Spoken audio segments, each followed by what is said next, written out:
Hi everybody, this is Chris with Chris's Train Layout. It is July of 2018. It's been a while since I've done a layout update. To be honest, there hasn't been a whole lot of progress on the layout since the weather's been so nice. But I did want to take some time today to do a quick overview of the 21-inch Pennsylvania Broadway limited passenger cars from Lionel. I've had these cars for quite a while. I started with just a 2-pack, and then the 4-pack came in. And then I was able to get the Station Sounds Diner Car and Kitchen 2-pack as well. I've had these cars on the layout since I've gotten them. I purchased them to run behind the Vision Line GG1. My Vision Line GG1 has been back to Lionel 4 or 5 times so far for various issues, control board, multiple pantograph issues, and then a broken pantograph when it returned back to me. So I just got it back today, so I was able to run these and wanted to take some time to do a quick review. So that's what we're going to do today. I did a little research on the Broadway Limited itself. I wasn't too familiar with it. Living just about 5 minutes outside of Strasburg, Pennsylvania, I'm familiar with the Pennsylvania Railroad, but not so much the Broadway Limited line itself. So I did some research, and I'll kind of go over some of the things that I've learned since acquiring these cars. The Broadway Limited was the Pennsylvania's premier passenger line service that operated from November of 1912 until around September of 1995. And it was a train that traveled from between Chicago and New York. The service continued after the multiple takeovers of the Pennsy. And the name Broadway was not after the street in New York, which at first glance I was unaware of.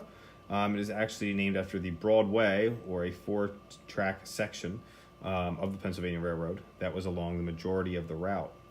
During the inception, the name Broadway Limited in 1912, the journey from New York to Chicago was about 20 hours, and therefore the train consisted of sleeper cars. Over the course of and development of new and more economical cars, towards the end of the heavyweight era, the time was decreased by 4 hours to about a 16-hour journey. The streamlined cars replaced the steel heavyweights in 1938. The passenger cars were built by Pullman Standard and designed specifically for the GG1, which was built in 1934. The Pennsy was re-equipped the Broadway Limited again in 1949 with the cars that you see here, again built by Pullman Standard. One of the defining features of the observation car was the squared off end. The car contained 2 master rooms with radio and showers. On the model of Tower View that you can see here, the radio antenna is taking up the length of the car. After unpacking these cars, one of the first things that I noticed was the weight. I don't have the weight available to share with you right now, but they are very heavy for model train cars. And so when you put 8 of them together, like the set that I have, it makes it very heavy for the locomotive to pull. The GG1 does do a fine job. I have some relatively steep grades on my main line, and it is able to handle them, although it does seem to be struggling at points. The set cars that I received, I did not notice any issues with the detailing. I didn't have any issues with paint marks or windows being popped out that were mentioned on online forums and so on. One of the things that you do notice is that the paint is a little bit more yellow. So when we look and compare the car to the GG1, it doesn't quite match. That is mildly annoying. Now, as I said, I'm not an expert here, so I don't know if this color here is supposed to also match this gold. If it is, it's quite off. I would imagine that it's supposed to, but then again, I don't know. Either way, they do seem to be a little bit more yellow than I think they were supposed to be, but other than that, at a quick glance, you can't really tell that anything's wrong with these cars. They're beautifully detailed. Now, I do not have any figures inside of my cars at this point. I do hope to add them at some point in time. Perhaps I'll try to grab some little people figures at York in the fall if possible, or I'll just have to order some online and fill some of these cars up with some people figures to make them look just slightly more realistic. But these cars are very fun to run. They are, like I said, they're long, and I've got 8 of them, so they take up a majority of my layout at a time. That's why I pretty much keep them on the main line.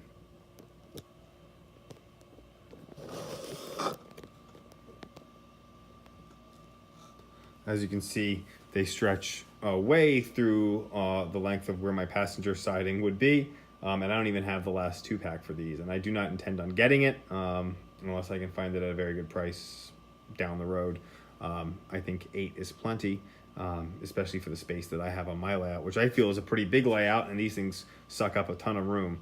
I do not have a storage area that is going to be able to hold all of these in one line. I'll have to break it up, but that's okay. It is a lot of fun to run behind the GG1 now that that's finally back.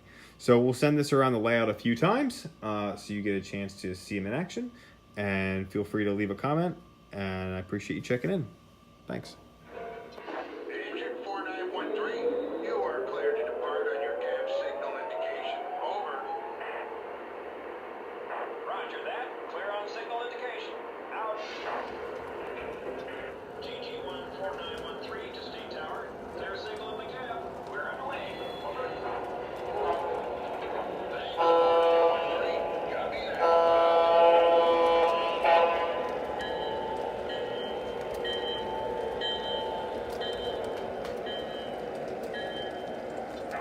Sunnyside Yard Officer 4913. Crossing 1 is planned. Keep her rolling. Over. Ladies and gentlemen, the dining car is now open for the first seating.